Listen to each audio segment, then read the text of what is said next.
हैं हैं आप यहाँ तो हम ऑन है ना, तो आप तो ऑन रहिए, कैमरा नहीं ऑन है, ठीक है, वो लोग सही करेंगे जो पीछे है। तो फर्स्ट लॉ ऑफ थर्मोडायनेमिक्स जो हम लोगों ने स्टडी किया है, उसमें मेन चीज़ क्या है, एक तो mathematical form of first law of thermodynamics, ये बहुत पूछता है, ठीक। तो वो क्या है, डेल्टा ई बराबर Q प्लस W।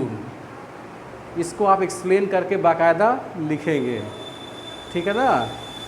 फिर फर्स्ट लॉ ऑफ थर्मोडायनेमिक्स का स्टेटमेंट क्या होता है कि एनर्जी को ना तो हम बना सकते हैं ना ही ख़त्म कर सकते हैं, बल्कि एक तरह की एनर्जी को दूसरे तरह की एनर्जी में कन्वर्ट किया जा सकता है। ये सिंपल सा फर्स्ट लॉ ऑफ थर्मोडायनेमिक्स है। उसके बाद इम्पॉर्टेंट क्या है, स्टेट फंक्शन। एक छोटी सी डिफिनीशन है, दिमाग में हमेशा आपके होना चाहिए, what is the state function, यानी वह पैरामीटर जिसकी वैल्यू सिर्फ सिस्टम के इनिशियल स्टेट और फाइनल स्टेट पे ही डिपेंड करती है। इस बात पे डिपेंड नहीं करती है कि वो इनिशियल से फाइनल स्टेट में किस तरह के पाथ से होकर के गुजर रहा है, ठीक है ना। जैसे स्टेट फंक्शन, वॉल्यूम आपका क्या है, स्टेट फंक्शन है।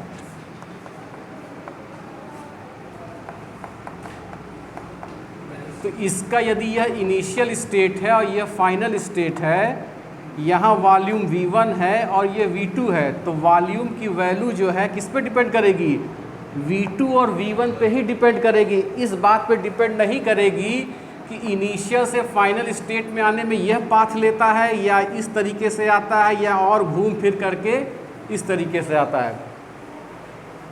वो जा तो रहा है कहाँ से, चाहे इस पाथ को फॉलो करे, चाहे इस पाथ को फॉलो करे, चाहे इस पाथ को फॉलो करे, किसी भी पाथ को फॉलो करे, वो जा कहाँ रहा है, स्टार्टिंग पॉइंट इनिशियल है, फाइनल पॉइंट फाइनल है। तो उसकी वैल्यू किस पे डिपेंड करेगी, V1 और V2 पे डिपेंड करेगी। तो इसीलिए स्टेट फंक्शन को हम हमेशा किस में रिप्रेजेंट करते हैं, dV में। जितने भी स्टेट फंक्शन है उसको dV यानी V2 माइनस V1। dV का मतलब ये होता है फाइनल माइनस इनिशियल, ये ध्यान रखिए, क्योंकि सेकंड लॉ ऑफ थर्मोडायनेमिक्स जब आप पढ़ेंगे तो ये चीज़ हमेशा ध्यान रखनी पड़ेगी। What is the dV, dP, है ना, और भी जितना dE, ये सारे क्या है, स्टेट फंक्शन है।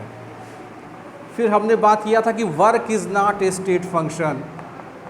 वर्क हमारा स्टेट फंक्शन नहीं है। इसकी भी हम लोग चर्चा किए थे, क्यों नहीं है, कि वर्क जो है किस पे डिपेंड करता है, पाथ पे डिपेंड करता है। ज़्यादा दूरी ट्रेवल करके एक जगह से दूसरी जगह तो आपको ज़्यादा एनर्जी खर्च करनी पड़ेगी, कम दूरी में जाएंगे तो कम एनर्जी खर्च करनी पड़ेगी, तो वो पाथ पे डिपेंड करता है। Therefore work is not a state function. तो ये तो आपका था थर्मोडायनेमिक्स, यानी फर्स्ट लॉ ऑफ थर्मोडायनेमिक्स है। अब हम स्विच ओवर करेंगे सेकंड लॉ ऑफ थर्मोडायनेमिक्स के लिए। लेकिन फर्स्ट से सेकंड लॉ में जाने के पहले हमको एक टॉपिक और पढ़ना रहता है, वो क्या है, थर्मोकेमिस्ट्री। थर्मोकेमिस्ट्री,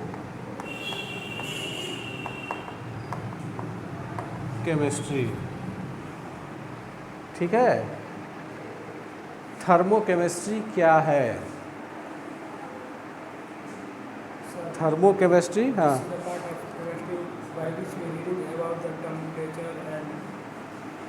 थर्मोकेमिस्ट्री क्या है, it is a branch of science या branch of chemistry which deals with the energy change, which deal with the energy change during the chemical reaction, ठीक है। थर्मोकेमिस्ट्री हम क्या डील करेंगे कि एक केमिकल रिएक्शन के दौरान किस तरीके से सिस्टम की हमारे एनर्जी चेंज हो रही है। जब भी हम किसी केमिकल रिएक्शन की बात करते हैं तो हम क्या लेते हैं, रिएक्टेंट लेते हैं, ठीक। उस रिएक्टेंट को एक एक्सपेरिमेंटल कंडीशन प्रोवाइड कराते हैं जिससे वो किस में चेंज हो जाता है, प्रोडक्ट में चेंज हो जाता है। ठीक, अब इस दौरान, इस पूरे रिएक्शन के दौरान कितनी एनर्जी चेंज हुई, कितनी एनर्जी चेंज हुई, यानी जो एनर्जी चेंज होता है थर्मोकेमिस्ट्री में, जो एनर्जी चेंज होता है उसको हम दो तरीके से रिप्रेजेंट करते हैं, एक तो डेल्टा ई या दूसरा डेल्टा एच। डेल्टा ई क्या है, इंटरनल एनर्जी चेंज है, और डेल्टा एच क्या है, इंथैल्पी चेंज है। बात समझ में आ रही कि नहीं आ रही है? जब हम रिएक्टेंट लिए हैं तो रिएक्टेंट का अपना खुद की एक इंटरनल एनर्जी होगी कि नहीं होगी? मान लीजिए E1 है या ER बना लीजिए इसको। अब जब यह रिएक्टेंट रिएक्शन के बाद प्रोडक्ट में कन्वर्ट हो गया तो इसकी अपनी एक क्या होगी, एनर्जी होगी। तो यही एनर्जी जो डेल्टा E है that is EP minus ER, that is EP minus ER। इसी की वैल्यू को हम कहाँ स्टडी करते हैं, थर्मोकेमिस्ट्री में स्टडी करते हैं।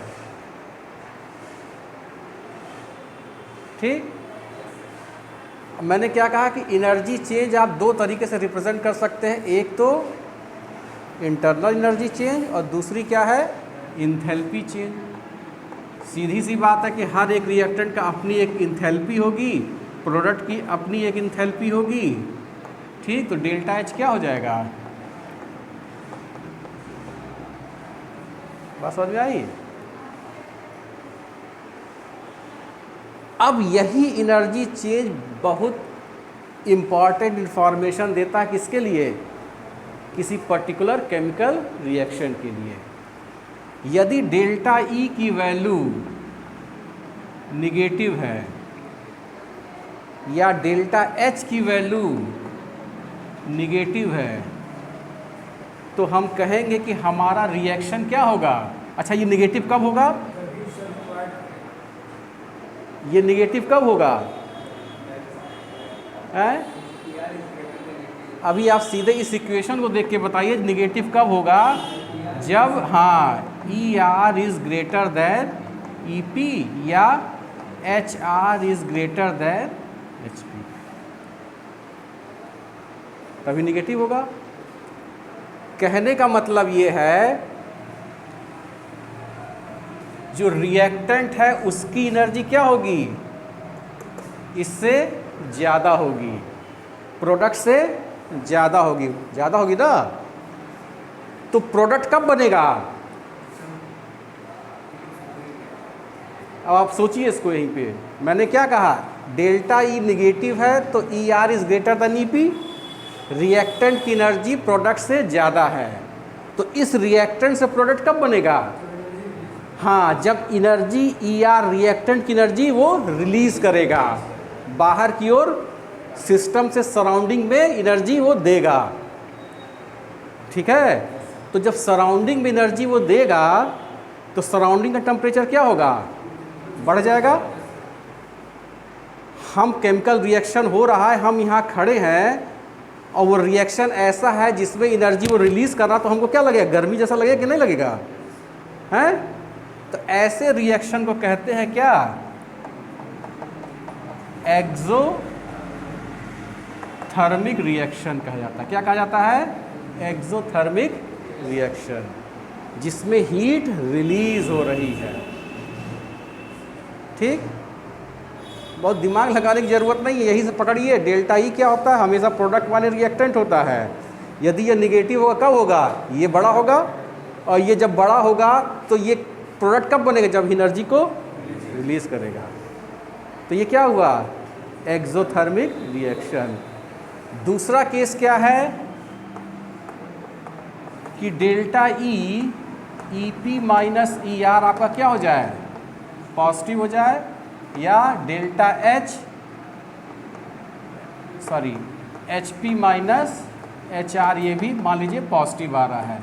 तो ये किस केस में आएगा भाई, जब आपका EP is greater than ER हो या HP is greater than HR हो, हैं?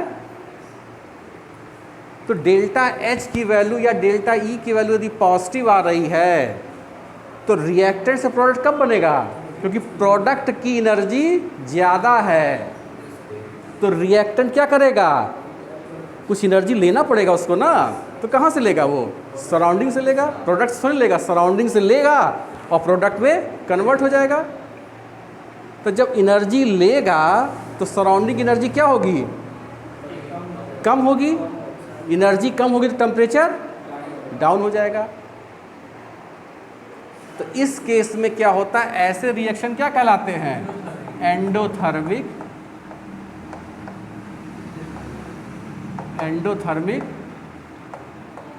रिएक्शन आपके कहलाते हैं।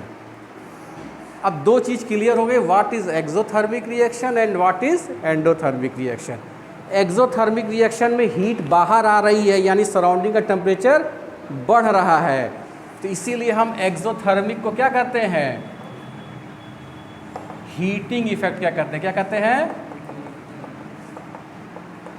हीटिंग इफेक्ट कहते हैं, क्योंकि टेम्परेचर बढ़ रहा है। यहाँ पे क्या कहेंगे? जब टेम्परेचर सिस्टम ने एनर्जी ले लिया तो टेम्परेचर कम होगा, तो डाउन होगा तो क्या होगा? ठंडक होगा, तो यानी कूलिंग इफेक्ट होगा। ऐसा कोई रिएक्शन है जिसमें आप देखें ठंडा जैसा महसूस होता है? चूने पे पानी डालिए, आपके घर चूना वूना जब डाली जाता है क्या होता है? हीट तेजी से बाहर निकलती है ना, तो वो क्या है? एक्सोथर्मिक रिएक्शन है। और एंडोथर्मिक रिएक्शन का भी एग्जाम्पल है, सोचिए कहाँ है?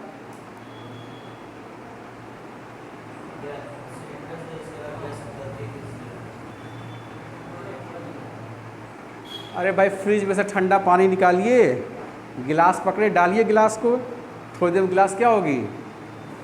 ठंडा लगेगा कि नहीं लगेगा? आप तो डायरेक्ट पानी कांटेक्ट में तो है नहीं। हो क्या रहा है?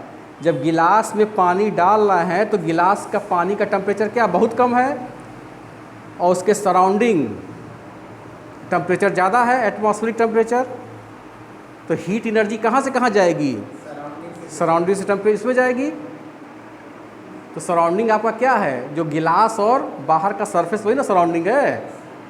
तो अंदर जो ठंडा पानी बाहर की एनर्जी को खींच लेता है। जब बाहर की एनर्जी खींचता है तो क्या होता है? गिलास में चारों ठंडक सी महसूस होती है, या उसे वाटर वेपर दिखने लगते हैं। क्यों? जो कि क्यों दिख रहे हैं? ये थोड़ी ना कि जो पानी हम डालें वो पनिया रिस करके बाहर आता, वो नहीं होता है। क्योंकि टेम्परेचर कम कर देता है, तो एटमॉस्फेयर के जो वाटर वेपर हैं उनका टेम्परेचर कम होगा, तो वो वाटर में दिखने लगेंगे वहाँ पे। उसका कारण ये है। तो गिलास के थ्रू पनिया नहीं आता है। यदि गिलास के थ्रू आता तो गर्म में भी वो पानी आ सकता था, तो नहीं आता है। जहाँ आपका कूलिंग लगेगी वो आपका क्या है? एंडोथर्मिक रिएक्शन है।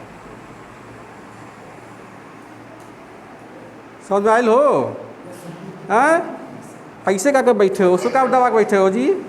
हैं? ठंडक लग रही है? हैं?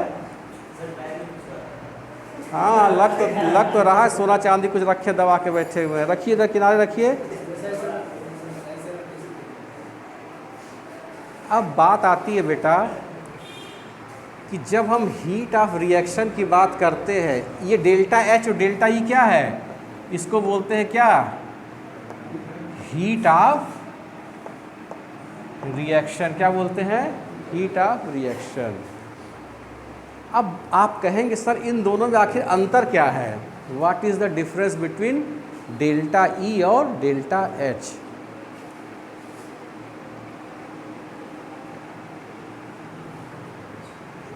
तो डेल्टा E की वैल्यू जो होती है वो हम निकालते हैं किसमें? Constant volume. जहाँ कांस्टेंट वॉल्यूम रहेगा वहाँ पे हीट ऑफ रिएक्शन को किसके टर्म में डिफाइन करेंगे? इंथैल्पी चेंज के टर्म में। और जहाँ पे सिस्टम का हम प्रयोग कर रहे हैं कांस्टेंट प्रेशर पे, वहाँ पे हम डेल्टा एच की बात करेंगे। तो ऐसा क्यों करते हैं? आखिर डेल्टा ई को हम कांस्टेंट, थर्मोडायनेमिक्स जब भी आप जहाँ कांस्टेंट वॉल्यूम आया वहाँ क्या बात करेंगे? Delta E, change in internal energy. जहाँ कांस्टेंट प्रेशर की बात आई वहाँ क्या बात करेंगे? चेंज इन हाँ, चेंज इन इंथैल्पी। क्यों ऐसा है? आखिर हम थर्मोडायनेमिक्स क्या करते हैं? सिस्टम को एनर्जी देते हैं या सिस्टम को एनर्जी लेते हैं? जब भी एनर्जी देंगे या लेंगे तो उसको हम किस टर्म में बात करते हैं? हीट कैपेसिटी के रूप में बात करते हैं, सी। और हीट कैपेसिटी दो तरह की होती है, एट कांस्टेंट वॉल्यूम और eight constant pressure. Constant volume जब भी हम करेंगे तो हमने प्रूफ क्या किया था? इट इज़ ए, बताइए क्या है कांस्टेंट सीवी किसके बराबर होती है? खड़े होइए, सीवी किसके बराबर है? आप बताइए। सीवी माइनस सी आर होता है, सीवी बराबर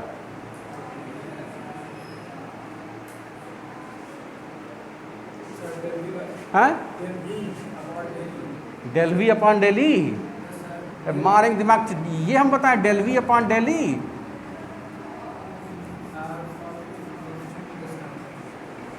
हम सीवी की बात कर रहे हो, आप कांस्टेंट प्रेशर की बात करेंगे।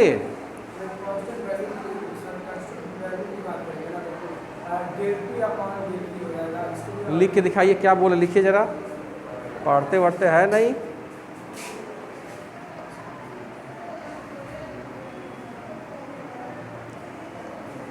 हाँ, डेली अपॉन मारा ससुर तक, ये भी होगा, भी होगा यहाँ पे। तो जब कांस्टेंट वॉल्यूम करोगे तो डिफ्रेंशिएट कैसे कर पाओगे कांस्टेंट वॉल्यूम को, जब कोई चीज़ कांस्टेंट रख दोगे? हीट कैपेसिटी की परिभाषा क्या है? बोलिए। हाँ ठीक है, जितने अमाउंट ऑफ हीट की जरूरत पड़ेगी तो नीचे क्या आना चाहिए? टेम्परेचर आना चाहिए, दास डी टी। हाँ, और इसमें क्या होगा? डेली होगा अब यहाँ पे।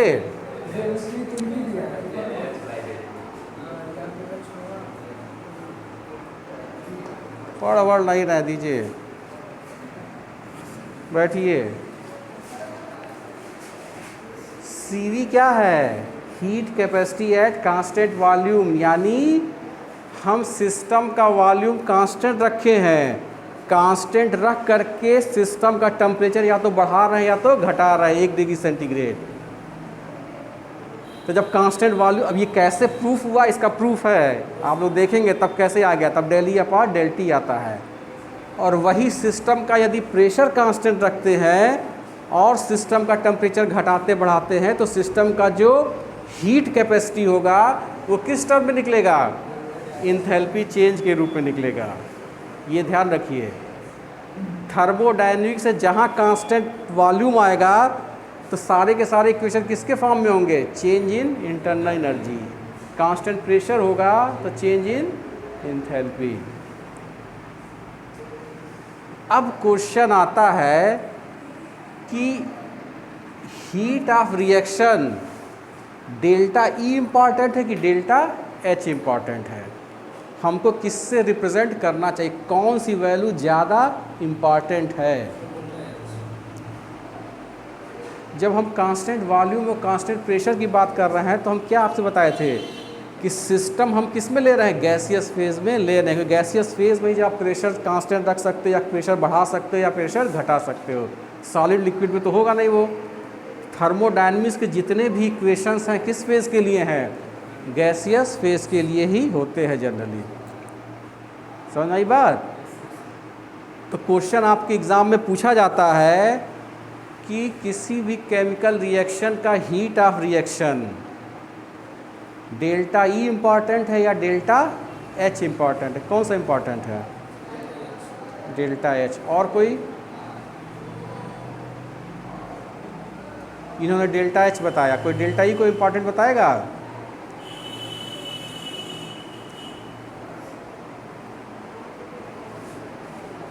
डेल्टा एच ही इम्पॉर्टेंट है, क्यों?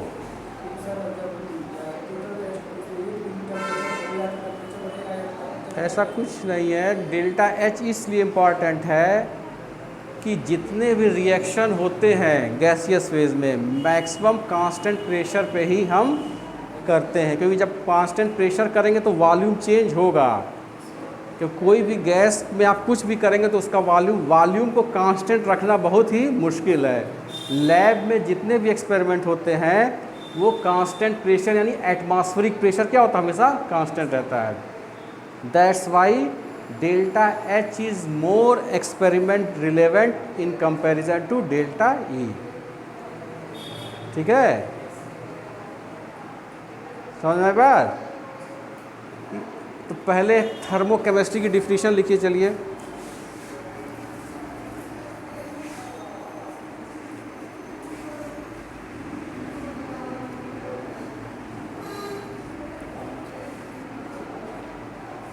लिखिए, the branch of chemistry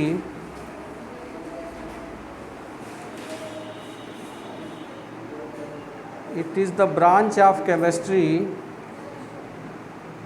which deals with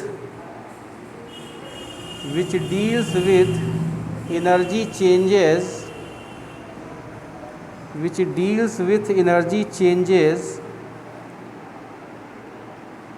in a chemical reaction is called thermochemistry.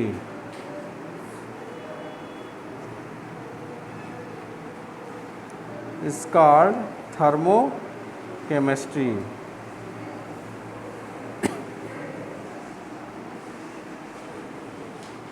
Next line से लिखिए, heat of reaction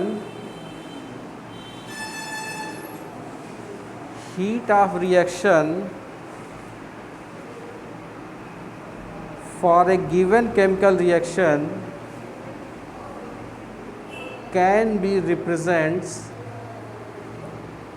can be heat of reaction for a given chemical reaction can be expressed, लिखिए can be represented, can be expressed either EITHER, either in terms of internal energy change, either in terms of internal energy change bracket में delta E और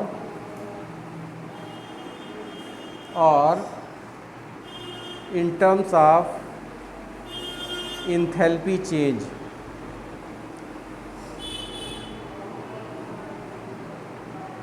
bracket में delta H. ठीक है, अब इसके बाद नीचे आप चाहें तो इस तरीके से लिख सकते हैं, दिखा सकते हैं, आर से product heat of reaction delta E, delta पहले डेल्टा ई के बारे में, डेल्टा ई बराबर क्या होगा, E P minus E R. यदि ये निगेटिव है तो क्या होगा, एक्सोथर्मिक, या delta E P minus positive है तो एंडोथर्मिक। इसीलिए डेल्टा एच बराबर इस तरह के अपने आप बना के लिख लीजिए इसको।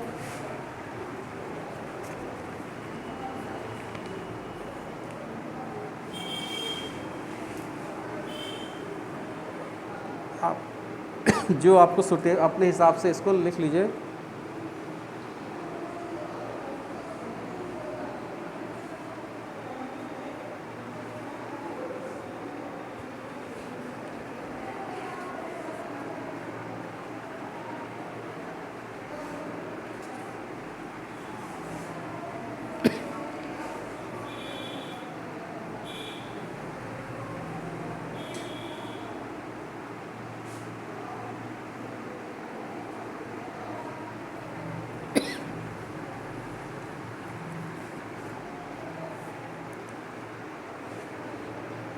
ये चीज़ हमेशा याद रखिएगा, एक्सोथर्मिक का इफेक्ट इससे होता है, एंडोथर्मिक का मतलब, ये दिमाग में हमेशा रखिएगा। अच्छा, एंडोथर्मिक यानी कूलिंग इफेक्ट होगा।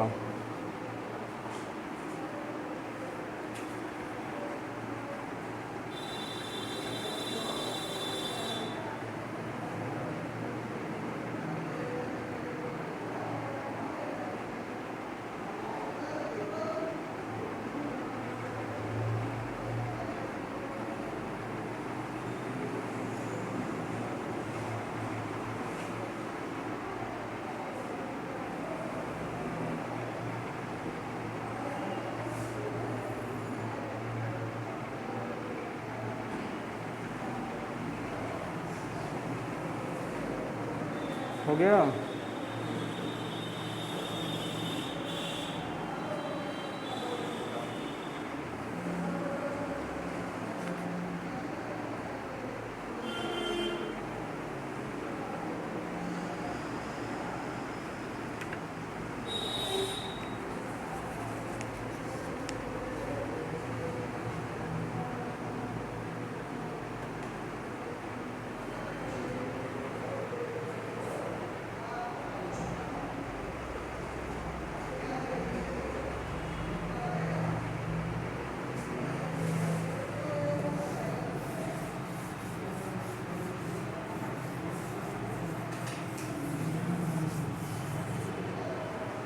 नेक्स्ट हेडिंग डालिए, variation of heat of reaction with temperature.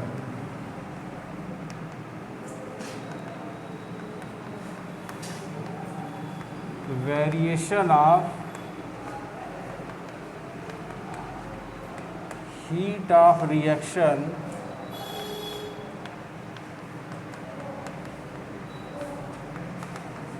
With temperature.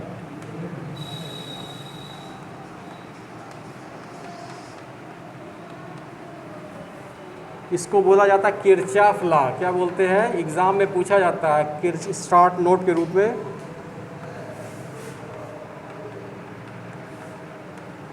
Kirchhoff law.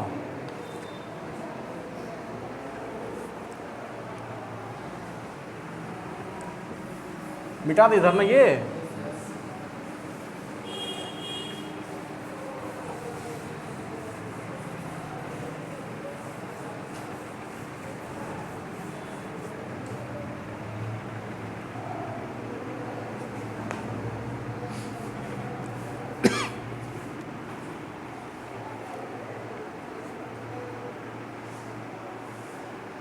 लिखिए इसका स्टेटमेंट, लिखिए what is the Kirchhoff law.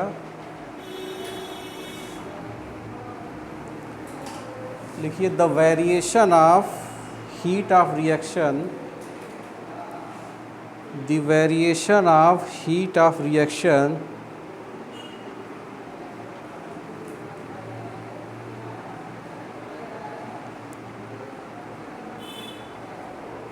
with temperature, variation of heat of reaction with temperature at constant pressure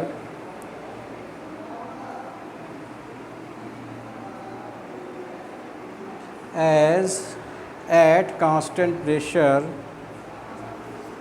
is given by the Kirchhoff law.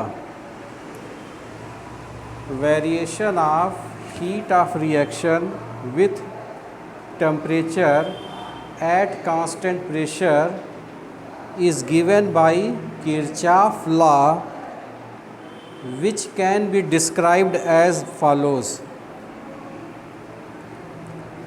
Which can be described as DESCRIBED, described as follows. Next line लिखिए, inverted comma में लिखिएगा। The change in the heat of reaction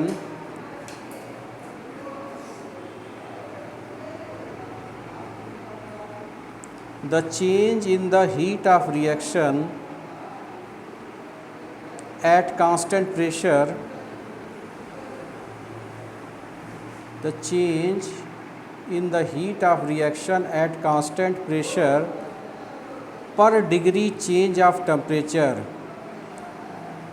per degree change of temperature is given by the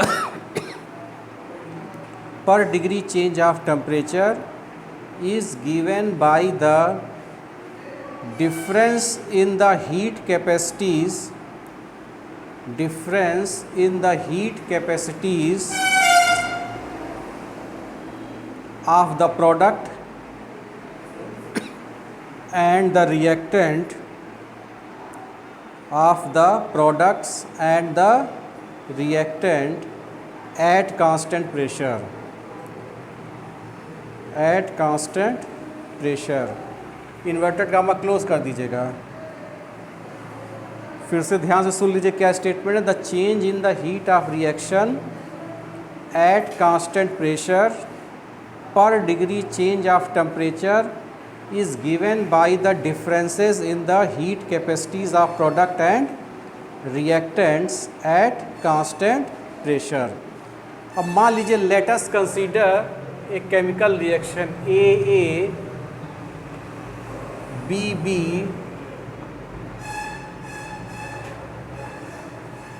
ठीक है, ये हमारा क्या है, कोई केमिकल रिएक्शन है।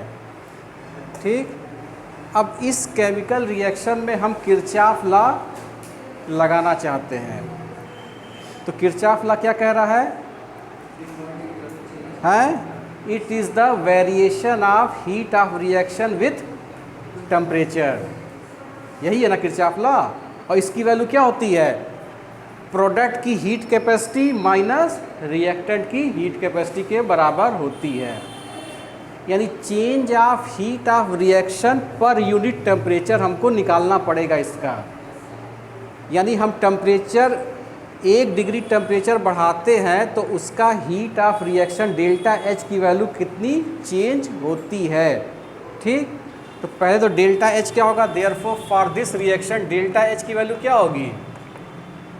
अब ये बात समझ रहे हैं कि ना, ये क्या है, ए और ए, कैपिटल ए और कैपिटल बी क्या है, ये रिएक्टेंट है। और स्मॉल ए स्मॉल बी क्या है, मोल है, नंबर ऑफ मोल्स है।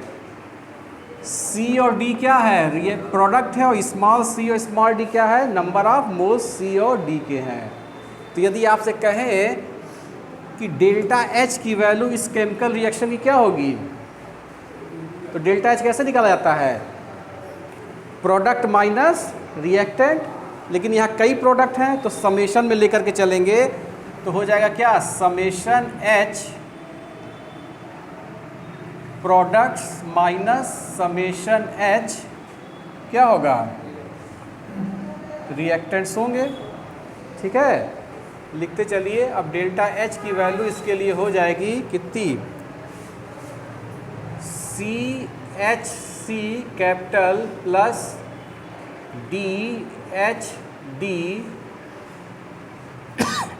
Minus A H A plus H D, यही ना होगी हैं। प्रोडक्ट की क्या होगी, 1 मोल सी की इंथैल्पी कितनी है, एच सी होगी। लेकिन हम कितने मोल लेके चलना, सी से, तो सी से मल्टीप्लाई कर दिया, प्लस डी मोल, तो ये डी एच डी माइनस ये हो जाएगा आपका। ठीक,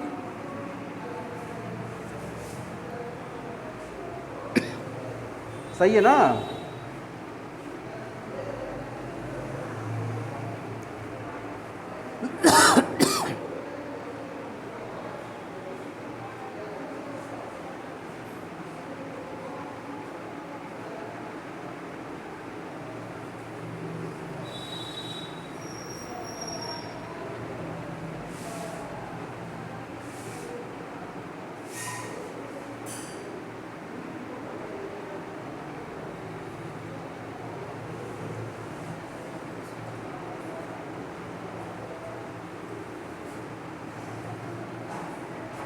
इसको सीख लीजिए। इसको जो है,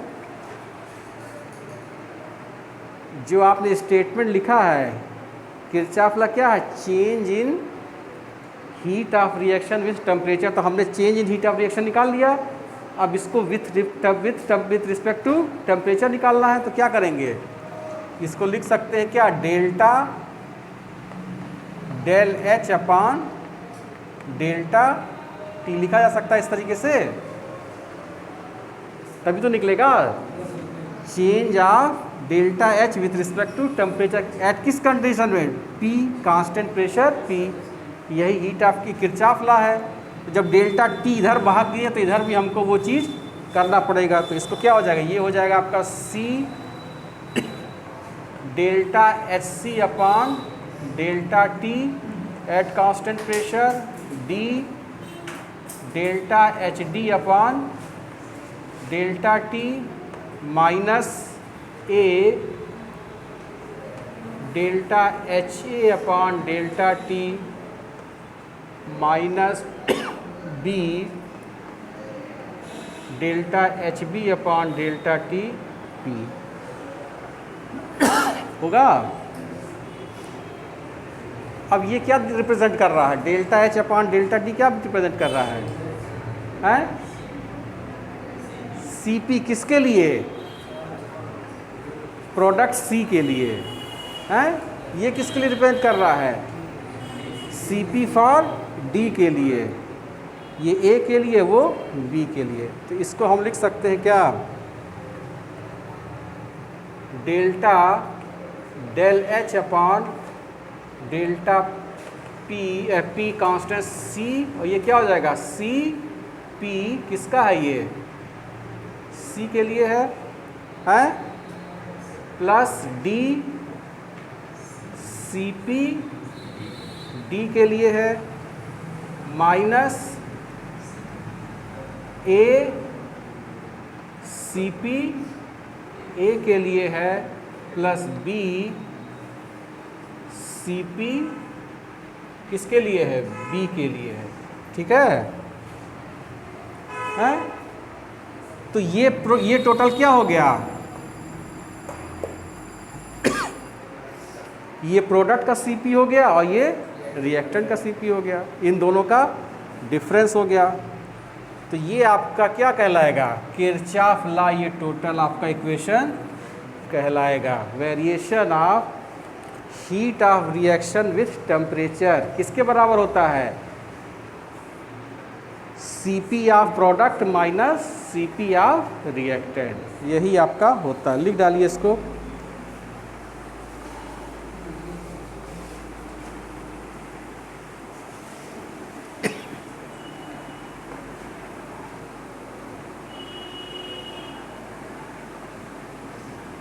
डेल्टा सीपी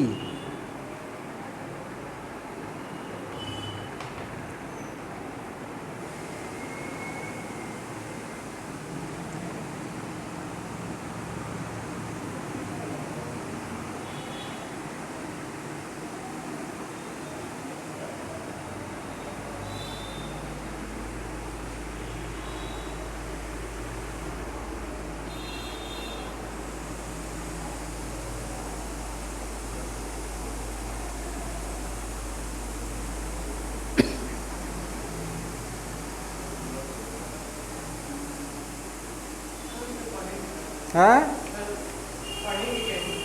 क्या मतलब? टाइम है ये टेम्परेचर तो लिखवा, इसी तो पहली लाइन लिखवा तो दिए है। किरचॉफ लॉ क्या कहता है? It is the change in heat of reaction पर डिग्री टेम्परेचर, यही है। तो ये किसके बराबर है बताए तो हैं? Total heat capacity of product minus total heat capacity of reactant, यही है, जो कि डेल्टा सीपी के बराबर ये होगा। ये किसके बराबर हो जाएगा? ये पूरा हो जाएगा डेल्टा सीपी। अब डेल्टा सीपी क्या हुआ? CP product minus CP reactant हो गया, यही ना होगा। इसीलिए स्टेटमेंट पहले लिखवा दिया गया उसको।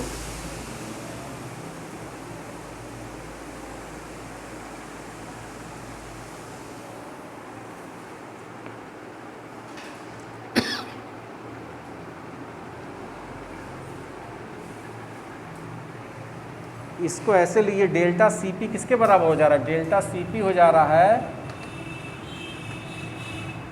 सम of heat capacity, heat capacity of product minus sum of heat capacities of reactant. ठीक है? इसको आप इस तरीके से भी लिख सकते हैं।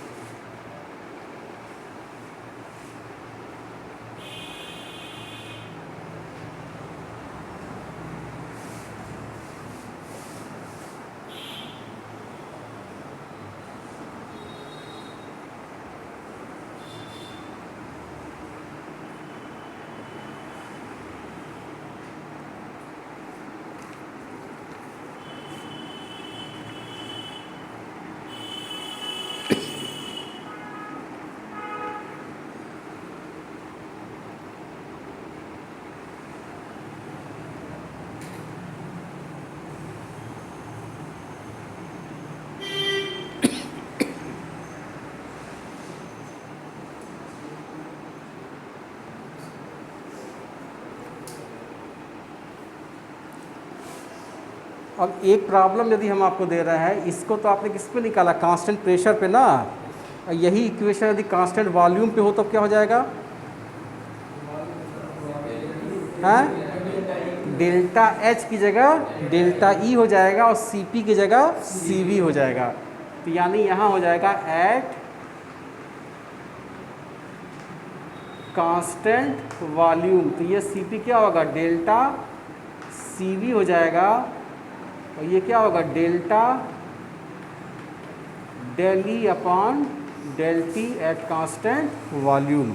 और ये किसके बराबर हो जाएगा, sum of heat capacity of product at constant volume minus sum of heat capacity of reactant at constant volume. ये आपका हो जाएगा।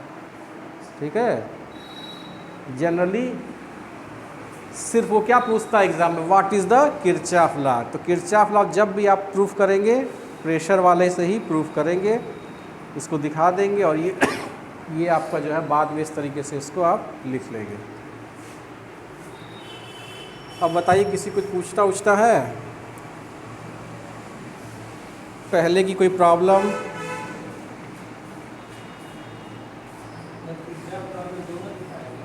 है जब भी देखिए किरचॉफ लॉ सिर्फ शॉर्ट नोट में आता है, जो लास्ट क्वेश्चन आपका आता है उसे 4-5 टॉपिक रहते हैं, उसमें 2 में आपको शॉर्ट नोट लिखना होता है। ठीक है ना। तो किरचॉफ लॉ का जब भी शॉर्ट नोट आएगा तो आप कैसे लिखेंगे, जो हमने बिल्कुल यही लिख डालेंगे, पूरा स्टेटमेंट देंगे और उसको जो है प्रूफ करके इस तरीके से लिख देंगे, यही हो जाएगा। नहीं सीवी का तो बाद में लिख देंगे कि एट कांस्टेंट वॉल्यूम सीवी ये होगा, तो ये सीवी डेल्टा सीवी क्या, इस तरीके से आप इसको दिखा देंगे, लिख देंगे इसको है। लेकिन जब प्रूफ करेंगे तो किससे करेंगे, कांस्टेंट प्रेशर वाले से ही आप दिखा के प्रूफ करेंगे।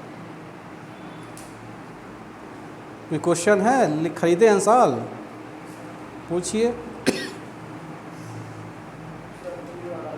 बोलिए, सबको सुनाइए। गधादास इंट्रॉपी हम पढ़ाए हैं अभी। इंथैल्पी पढ़ाए हैं। कैसे पता चलेगा,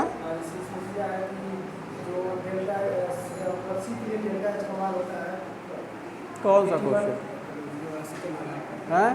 तो ये तो न्यूमेरिकल है, अभी तो स्टार्ट किए हैं ना।